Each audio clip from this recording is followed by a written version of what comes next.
Welcome everyone, level-headed. It is 2020. This is our first show of the new year. I'm here, I'm Jack Brewer with Mike Lindell. As you all know, we're setting out to bring the truth, bring some reality to the conversations that are moving this nation. Just talking about things and bringing up God, bringing up faith, and just bringing some real balance to the conversation. Mike, welcome back, man. Great to be back.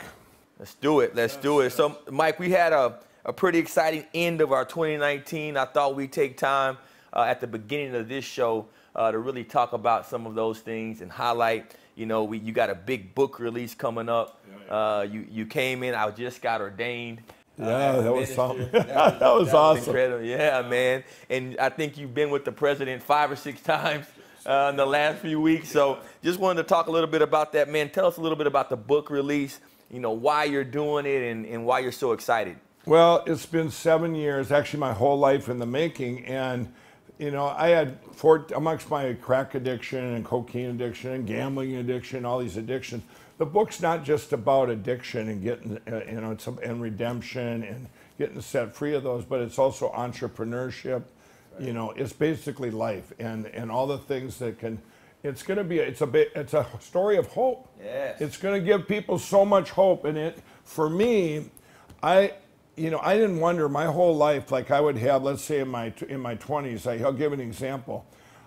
You know, I had the mafia after me for betting on football. Isn't that funny? We've talked about football, but I'm betting on football, and here I am, just a 22-year-old kid, and all the mafia, you know, owe him $20,000 or $30,000, whatever it would be, and they leave a note on my door and says, "Pay by tonight. Things are going to get very physical." The book. Oh. You know? Now, I kept that bag, knowing that someday I would write a book, because wow. what I'm saying here is throughout the book, falling asleep on a motorcycle, going skydiving, crashing the motorcycle, then I get there and my parachute doesn't open. Oh. You know, things like these. Yeah. But I kept proof that those happen. So when you read the book and you're going, wow, what are the odds of it? The book's called What Are the Odds from Crack Addicts to CEO? Well, you're going to go, my friends would always go, yeah, you have a 1 in a million, Michael, every week. And then you have like a 1 in a billion every month, or something that doesn't happen to anybody. Well, we all have that in our lives, and when do you add them together? When does it become a miracle? Amen. Well, in the book, every one of these has the actual kind of proof there, you know, right? Yeah. Whether it's a picture or whatever, and then you go, wow, this really happened, this really happened. So it validates everything that happened, so you get to the end of the book, you're going to go, wow, Jesus has to be real. This is impossible. Impossible. This is impossible without Jesus. It has to be a divine situation for all those things to happen. Right. Yeah, but for you to have the intuition and the foresight, God gave you that foresight to keep all those things. Yeah. That to me, and I would always, you know, these strange things that happened over my life, even my friends would say, you know, they're all looking forward to this book coming out. They're going, wow, we lived it, you know, wait till the people see this stuff, you know, Yeah. but it was, you know, they would see these things happen, and I would know, whether it be good or bad, I'm going, these things can't happen, but it would all lead. I can look back now and see something very bad in my life that happened, but I wouldn't be here if it didn't happen. So many people need to look at that too and say, you know, when you're devastated by something, and then you get further down the road and you look back and go, wow, that was a turning point. That was meant to be, whether it was a wake-up call, whatever it was. Yeah.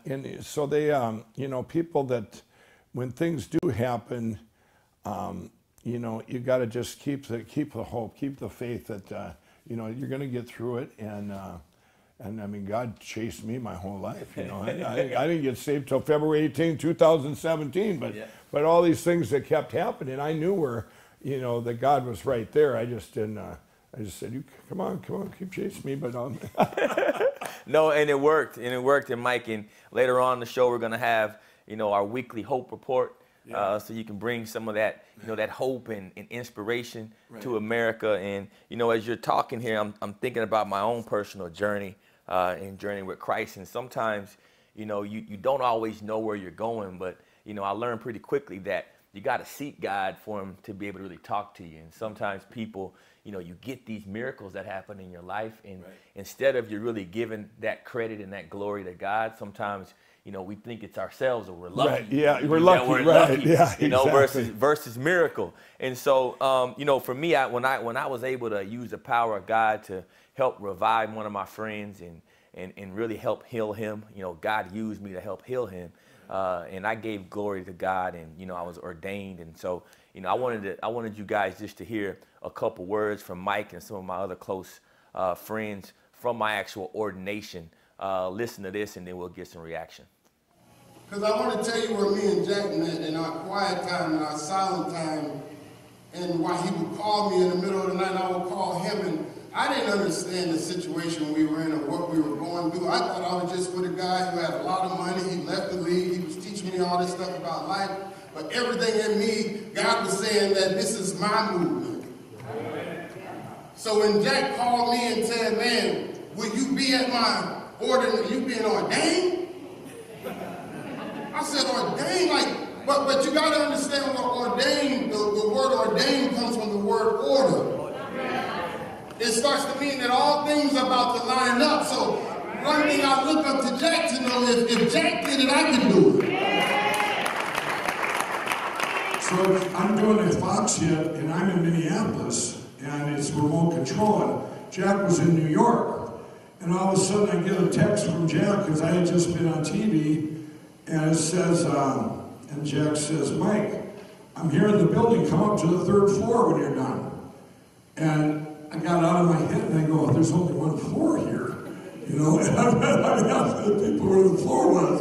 And anyway, I find out that he was in New York, so I watched him on TV, and his message was the same thing that I've been preaching. I mean, it was that day,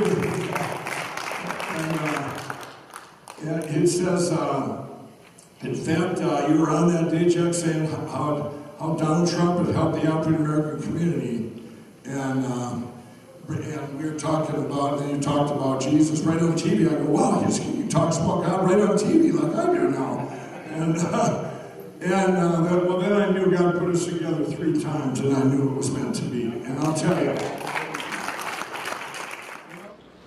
Matthew 20:14 says, for many are called, but a few are chosen. Your seed in the ground, and it has begun to flourish. Continue to reap what you have sown. God is and will continue to lead in your direction. I will close with Mark 16:15. And he said to them, go into all the world and proclaim the gospel to the whole creation. Amen. Some of my closest friends and family, and my brother Mike here, as I got ordained as a minister, and I get to put that reverend title on my name. That was so awesome, Jack. Man. And then your son. My son singing. Just a family there. So, I see where your whole family, your mother, and she, and it was your sister, I think. When your sister went up and talked, I'm going, what can I say, man? She raised the bar so high, but she's talking about, you, and it was just, you deserve everything that God's blessed you with. You've been just so faithful, and so the things I heard that day, I'm going, wow. No wonder he's getting ordained here. I mean, it was just great. I was so honored even to have you be able to go say a few words there. No, I appreciate it, man. You made it even more a special event because, through your life, you get to meet people. And folks, that's why we're doing this show. It's why we call it Level Headed, is you get to meet people throughout your journey. Sometimes you can meet someone that God puts in your life, and you may have known other folks for 30 or 40 or 50 years, but that particular divine appointment becomes more special to you, and it's because it was a gift of God. Absolutely, and there's you have divine appointments. This is what I was going to say before too, and you brought it up. You're going. I think so many people. When we talk about prayer, there's so many people that when we're down and out, that's when we'll reach out to God there, whether we're full all in or not. Whether going, oh God, get me out of this circumstances, please God, get me out of this, and I will change. I'll do this or whatever. Well, you know what? And plus a lot of things too that we pray for might not be God's will. Amen. What I have learned is now that that I've been saved and did a full surrender is God's will is in the Word. And if you stay in the Word, now I can be proactive in prayer. That's right. And you've taught me a lot of that. That's where I've been with since you've been brought into my life. I mean, you've made me better. Used to the thing I hear the most is, Mike, you got to stay in the Word. You got to stay in the Word, because I can get for me, I got kind of complacent where I'm going, man, I can get through anything. I can get through anything. I'll just say one little prayer, and God gets me through, and I forget about it. But now to be proactive in prayer and people pray for me all the time to have wisdom and discernment, but I've got to stay in my own prayer to ask, is this of you, God? Is this a door that's opening up that is of you? Mm-hmm. If it's not, close it. But I'll tell you, that's where I've you now getting ordained. That's, to me, it's all deserving. Since you've come into my life, it's all the for me. I just watch you. I'm going, wow, I got to do what Jack's doing. He's staying in the Word and he's praying, and I'm going, you're a good example. You're a good example for people that, for all people that I've seen, for myself. People always look at me, well, he wears his cross, and boy, they'll come up to me and say, hey, can you pray for me or whatever? I'm going, I feel like kind of strange they're coming up to me. Yes. When people are going, well, I'm looking up to people like you. And then I heard from you the other day, well, I'm looking up to you. You're right. But we're all the body of Christ. And we're all we all just have to, the power of, two people praying, isn't that in the Bible? It's in the Bible. More people praying. We're two unite in prayer. He's there. That's in the Bible. And Mike, you're talking to me, and I keep thinking about team.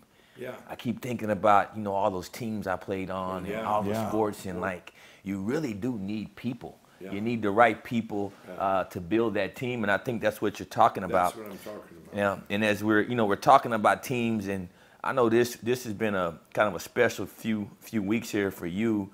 The last couple weeks ending 2019, right. It was a good year. I think it was a year that both of us have kind of rejuvenated ourselves in Christ. Right. And you got a chance to spend some time with the president. How was that? I mean, when I saw that picture of you at the New Year's event at Mar-a-Lago, I mean, I don't care I don't care what you think about the president. I mean, everyone, that's kind of the most elite New Year's event in the country, man. How was it? It was amazing. His table was right behind ours, and he called me over 3 times and to introduce me to these. See, some of these a couple were world leaders down there, and then Lou Dobbs was there.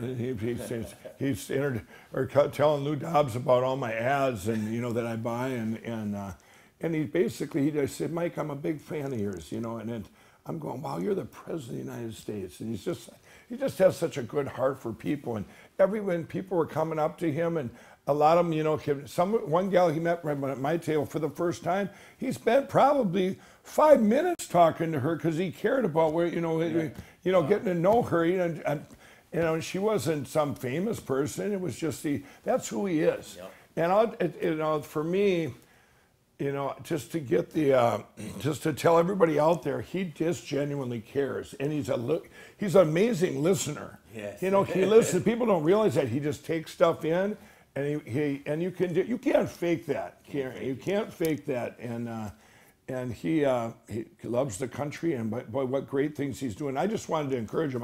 I got to say a little thing, just a few words to the First Lady, and. They get attacked so much, and I just said, you know what?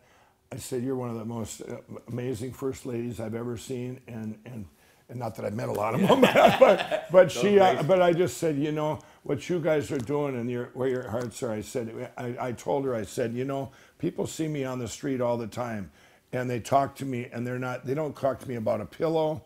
The number one thing I told her is tell the president, that we're praying for him and his family all the time, and that we're behind you, you know, and they'll thank me for having their back, you know, because I have that big platform.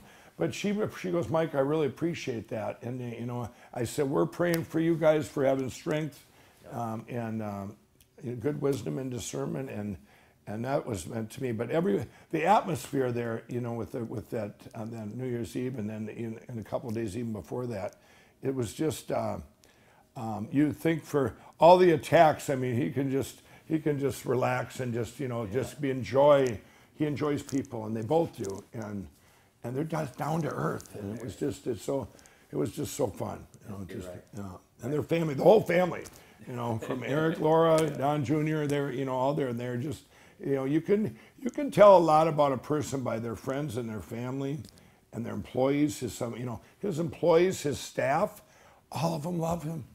They love him. You know, and it's all these, you know, and it's all, you know, you want to talk about, it's all women and minorities. I mean, but they love him. It's like my workers, and they, you know, that's why if anybody, isn't it funny? I want to say this. Isn't it funny during the election cycle that not one employee of Donald Trump's came forward to say anything bad? And you got everybody listening. He's got more employees than I got. Exactly. He's got thousands. They tried to pay him off, different ones. I know this for a fact.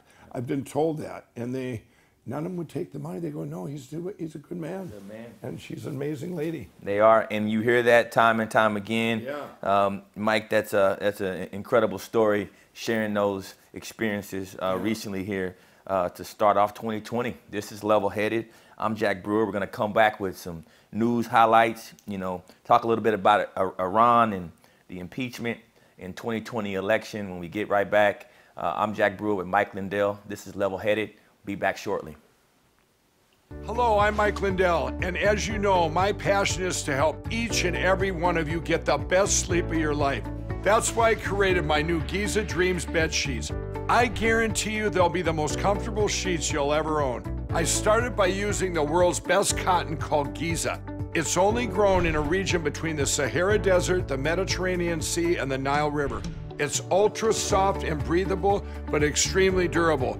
Call or go online to order your very own Giza Dream Sheets. Giza Dreams feature a beautiful silky sateen weave that helps keep you cool and comfortable all night long. My Pillow Giza Dream Sheets are available in a variety of colors. For a limited time, when you use your promo code, Mike will send you a second set of Giza Dream Sheets absolutely free. That's 2 sets of sheets for the price of 1. Just in time for colder weather, you can get Mike's new flannel sheets, plus get a second set absolutely free. Order now. Welcome back to Level Headed. Jack Brewer with Mike Lindell. We're actually shooting from Miami, Florida. And, you know, we're going to jump into a little bit of news here. You know, this is Level Headed, where we're talking about news from a non-biased perspective, you know, using really our experiences. You know, we live our words through the work of our hands. Mike and I have been blessed in so many ways to see things, touch things. You know, we normally don't comment on things that we haven't experienced ourselves. And so, you know, that's what I call real. And that's what this show is trying to represent, is not the biased news that you may see out there where folks are creating stories for financial gain. Mike and I aren't getting paid to do this show. We have no motives here except for to spread, you know, love, the word of God, and the truth surrounding issues facing our nation. And, you know, when you talk about that, you know, as we mentioned previously, Mike had a chance to go to Mar-a-Lago for the New Year's Eve event with President Trump. And, you know, actually there was some big news happening at that time, obviously with tensions in Iran and talks about impeachment. But one person that really stood out to me was Rudy Giuliani, Mayor Giuliani, who, as you all know, is the lawyer for the president. You know, he said something that was pretty interesting there, you know, basically saying that he would testify before the Senate and that he would actually even try the case. Everyone listen to Rudy Giuliani's comments at Mar-a-Lago. I believe that historically this impeachment will not be called an impeachment. I believe it will be called an illegal coup. I think it will go down in history to disgrace Nancy Pelosi and Schiff. There's never been a partisan impeachment. There's never been an impeachment based on something that isn't a crime. There's never been an impeachment that was put through with no witnesses being allowed, no lawyers being allowed, threatening to put people in jail. You just got back from Ukraine. What did you do?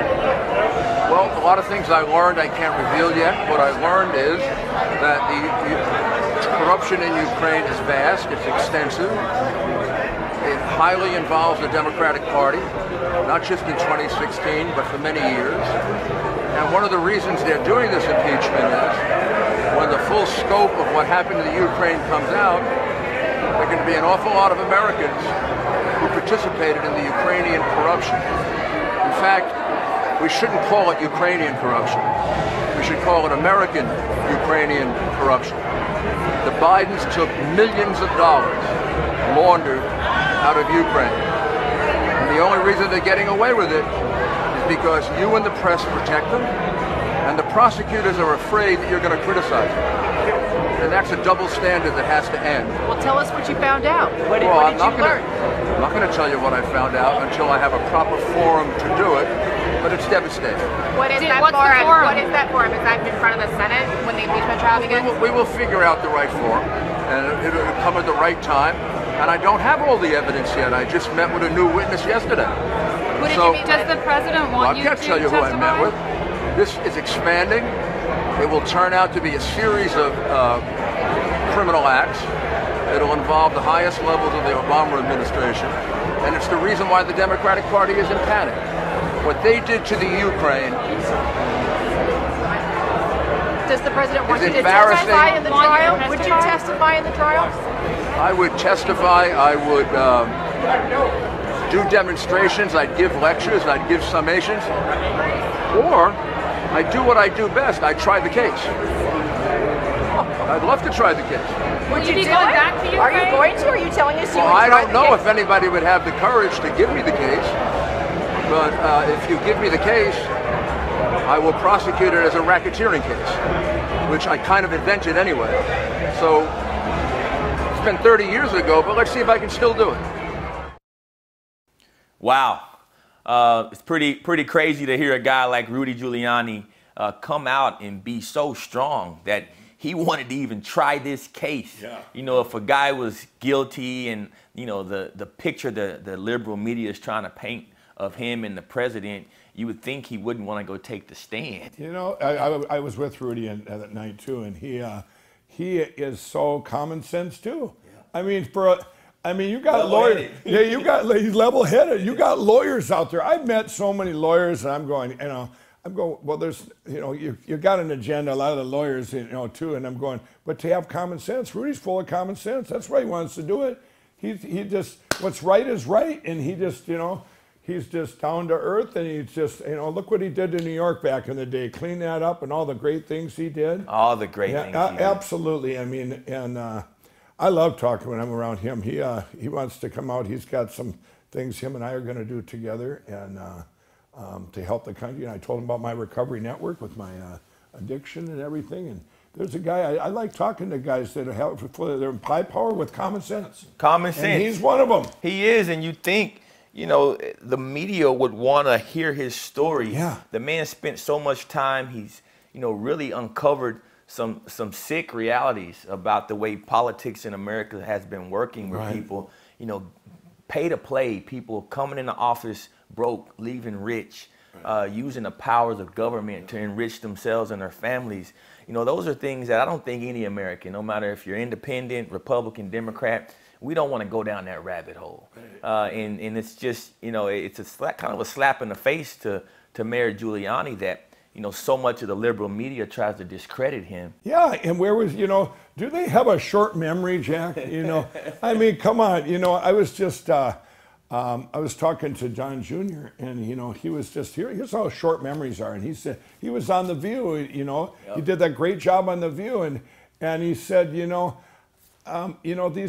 I said, well, did they treat you that way off camera too? And he said, one of them did. I won't name who it was, but and he says, Mike, you go back 10, 15 years ago, and we were all friends. All friends. What did they do? What did they do other than trying to help our country all of them. Yep. You know, the family to, you know, Rudy, and they're going, all the great things he did in New York and stuff, and, you know, 9/11, all that happened, and now they're, you know, they don't want to hear about it. They don't want to hear about it. They don't want to hear about what's wrong with that picture. It's crazy, and they've completely changed the narrative. And I know because sometimes I'll flip on CNN or check out MSNBC, and you know, as I tell everyone, listen, I'm a guy. I voted for President Obama twice. I campaigned for him. I've been a lifelong Democrat. I'm not the Republican that, you know, people try to make me out to be now, because I actually have seen the truth. Right. That's not who I am. I've always been, you know, I voted very liberal my entire life, but, you know, watching what's really going on and being close to it, being a part of the news cycle all the time, and knowing people actually involved on both sides, you know, I just see things that some folks don't see because I have access to it. Right. And when you look at this whole impeachment story, the sad thing is it is resonating with a lot of the liberal media, the folks that are watching it. And, you know, that's what scares me, is I don't want to overlook the fact that some people are just not educated on these situations. They don't have the facts, and it's like, and then they're getting this. I want to tell one thing real quick. You know, back in '16, when I met Donald Trump before he was president, Jack, I come out of crack addiction. I didn't know a liberal from a conservative. I had never voted or nothing. And I was the media's darling. I could say I'm walking across the street and they all come, how fast you gonna walk? That's right. Well, all of a sudden, I met Donald Trump. I came back to Minnesota and I did a press release saying that I met Donald Trump. I didn't tell him what we talked about. And all of a sudden they called me evil, they called me racist, all this stuff. Nobody wanted to meet me, and I go, what did I do? That's when I learned then and there that there's something wrong out there, you know, that there's something hidden, some things that, you know, I got a slap in the face, and then everyone said, well, Mike, you can't go all in, you're gonna ruin your company. And I said, no, that's why I'm going all in. There's something out there. Right. I'm going in for what's morally right and getting it out there. But yeah, it's sad that they, you know, being close to it too. Then I had to learn, like you know, you're close to it. Right. We find out the truth. We have access to it where other people don't. That's right. For me, you know, the only way they can handle me is just to completely block me from getting the word out, because they know I'm telling it like it is. I learned where my, you know, and when you talk, I'm not necessarily, you don't brand me as a Republican. I had a Republican ask me about a donor event that she wanted me to do, and I said, I can't do that. You're pro-choice. She goes, well, Mike, I'm kind of in the middle. I go, no, you're either pro-life or pro-choice. There's no middle ground here. And I said, I can see the headlines on CNN. Mike Lindell goes against his Christian values to back a Republican. That ain't gonna happen. It's not gonna happen. Yep, and it's true. You know, some folks, you talk about politics, but for a lot of Americans, you know, we try to go on the side of God. What policy is closer to God? And so, you know, when you talk about that, I had a recent interview where I started talking about the Black Awakening. Mm-hmm. And, you know, it got a lot of traction. I mean, it went viral. You know, I think it got republished 70, 80 times from different publications. And, you know, the fact is that I knew that I had been lied to and deceived for so long. I watched this president go in and actually pass policies that the Democrats talked about for years and years and years. Right. So I want you guys to listen up to an interview I did with Wendy Bell a couple days ago. And I'll get Mike's reaction to this. You've said something very interesting, too. You said, you know, you don't agree with some of the things he says or how he does them, how he says things. I agree with you on that. Right. But you said it's policy over personality. I thought that was fascinating. Yeah, it's definitely. And I got that from Dagan McDowell, my good friend from Fox Business. And, you know, she made that point, and it stuck with me. It's policy over personality. You know, I don't have to necessarily like my boss or like my leader, but you know, I want them to be working to make my life better. It's not about me today. You know, it's about, you know, my kids. I got 4 kids. It's about my kids' future, and you know, I'm not gonna sit around for presidents that are coming into office and, you know, this whole movement of pay to play. I mean, you just look across the board. You know, we have so many presidents and government officials in the Democratic Party that are coming to office broke and they're leaving rich. And that's just something fundamentally wrong with that. And I'm not going to sit around and support, you know, those type of practices. You know, it doesn't take much to see what this president is doing for all people, but I think he has been specifically involved in the African American community, and I'm so happy to hear people talk about that. Bringing dads home has to be a priority. Getting dads back in the family, sir, has got to be a priority. Yeah, they do. I mean, 77% is a big number, and granted, that percentage is big. That doesn't mean that 77% don't have a dad in their life in any way, but they're not in the home. Right. You know, they're not married. They're not in the home. You know, and I've had kids, you know, myself out of wedlock, and it's tough, man. When you have kids and you're trying to raise kids that aren't in your home, it's tough. And then you throw in all the cultural issues, yes, and all the things that our babies are having to deal with these days in this changing world. I hear you. And you know, we need the father back. Yes, we Father do. And so crucial. Would you mind joining me again in the future, sir? I love your voice, and I think we'd love to have you on before the election again. Do you mind? No problem. I would love that. Thank you very much. God bless you, and thank you for your time today, sir. Peace. God bless you. Bye. Oh, man, you heard that, Mike. I mean, you know, let's jump into the Hope Report, man. I know we're going to change it up a little bit, but folks, you know, I want to get Mike's reaction as the actual Hope Report, because your experiences are not like the typical white guy. Well, here, you know, with that Hope Report, you just said what the president's done to basically overturn that 94 law that Clinton did. Yep. And what that did, what, you know, you've explained to me, Jack, I lived it. I was in jail, and this is long-term jail. I was the only white guy there. Wow. I mean, it was just everybody was in for dealing crack. Wow. Or for, you know, or being caught with crack. Yes. And I had made a promises, you know, my Hope Report, I had, you know, with my book coming out, and my drug dealers did an intervention on me. You know, they did an intervention. I was up for 14 days. And this is crack dealers, right? Crack dealers, you know, and 14 days I'd been up, and I come out, they're all three standing there, they're going, you know, we're cutting you off. You've been up for 14 days, and two of them left. And the one guy, he sat there and he watched me, and he goes, how many rocks you have left? And I showed me, and he goes, he tried to wake me out. Well, I knew he'd go to sleep, and I would do one of these. And he finally went to sleep, and I was already farming by then, and, you know, looking on the carpet for crack rocks, and, you know, and scraping my pipe. And finally he went to sleep, and I went down to the streets, and I couldn't buy crack anywhere. Everyone's looking at me, well, you're not getting nothing from me. And the one dealer, just in part of my book, he says that my book writers helped me. He said, well, because he works for me now, he's a born-again Christian, said, well, how'd you get the word out? He goes, oh, that was easy. We just said, if you see some crazy white guy with a mustache, don't sell him anything. Wow. And so anyway, I got back up there so defeated, and it was an hour later, and he's sitting up for me, and he goes, give me your phone. He said, how'd that work out for you?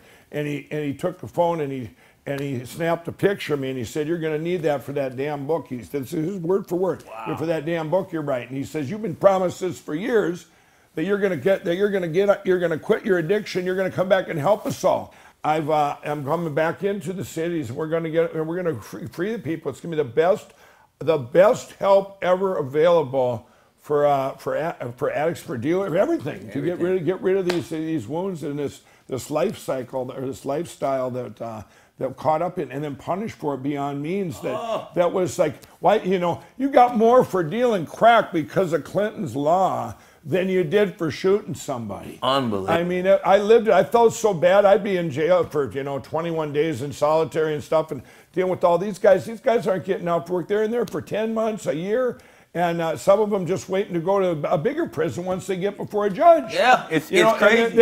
And then you'd see them back. I'd be back in jail again, and I'd see the same people in there. Wow. You know, they're trapped in these, you know, and I'd be down there, and they go, yeah, my brother got caught the other day. He's gone for 10 years, you know. And, you know, it was a horrible thing, and because what a waste of life, you know, for just because you were forced into the life cycle, you know, because there were no jobs then too. You know, what our president's done, there's the hope, man. Yeah. You got, you know, the black unemployment, all-time low in history. Well, why not combine that with letting people that made some mistakes out of the prison like he did, and get them back out there and get them, now they're going to have jobs for them. Yeah. So they're going to have, this is the Hope Report. This is it.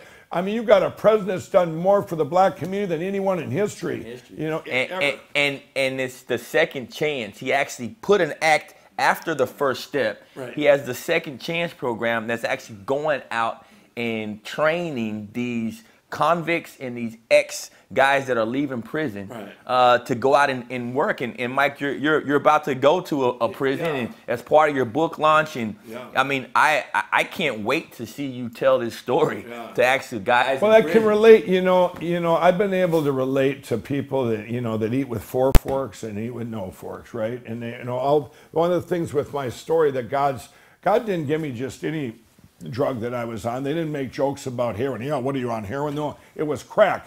What are you on, crack? Yeah, I was. And it's and I was just told last night I was at this event and this pastor said, you shouldn't talk about that you were on crack. Just say you were an addict. I said, no, but I'm putting it right out there. I'm not going to hide my story. This brings hope, And I can't wait to speak at the prisons and give them. I think my book's going to help them all. Yes, it will. The book has been so important that my with God, the calling that God put on my life, and this platform, my pillow was just a platform for this amazing story of hope, and then of help. Right. And help, and to help the black community, to help, and then I get to have actually, I end up meeting you another divine appointment now here with my book finally finished and bringing hope to them, to the addicts. I'm going, I feel like, but I told them back, but I remember spending 21 days in solitary in Plymouth, Minnesota,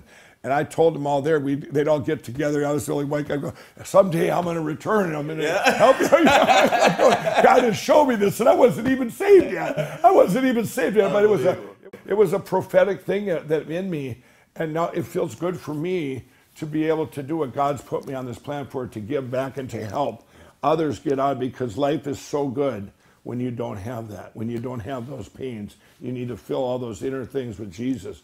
All the things that why we were addicts and had these wounds and ended up in places just because we made some mistakes. Just a few mistakes. A few mistakes. So inspirational. And as we wrap the show, Mike, tell us when the book's coming out, where people can find it, and just give us some of those details. It's coming out here in right around the 10th, January 10th. And you can only get it one place, and that's from me. I mean, well, I'm not going to have it in all your bookstores and stuff. You get it directly. You can get it at mystore.com. It's a new platform I have that's going to help entrepreneurs. It's mystore.com. Or you can even find it on mypillow.com. Or I ordered it already off of MyPillow. Actually, I ordered like 10 copies. So hopefully hopefully I'm the first shipment out. And I want everybody to know too what I did with that. I even bought my own paper. I didn't go through a middleman. I self-published. I wanted all this money to go to the kingdom. Amen. The money from this is going to help launch the Lindo Recovery Network. So this is my, this money that I could have just been lazy, gave it to a publisher and said, oh, get the story out there to help people. No, I want to use the money from the book too to help people. Amen. Why not use it all? The God gave me this big platform. I'm not going to give someone else a piece of the pie. This needs to go back to the people that need it the most. Amen. Amen. So I encourage everybody, don't just buy one book, buy 3, 4, 5, give it away to people. You guys have heard the amazing stories from Mike, and we're truly honored to be able to share this and bring the level-headed perspective, crossing the racial divides. I'm a black man and he's a white man, and we've come together to bring our worlds together for the truth, for God, and also hopefully to spread some love to you and your families. I'm Jack Brewer with Mike Lindell. This has been a fun show. This is Level Headed. Make sure you subscribe to Level Headed. Follow us, both Mike Lindell and Jack Brewer. Until next time, we will be back. God bless you. God bless you. God bless you all.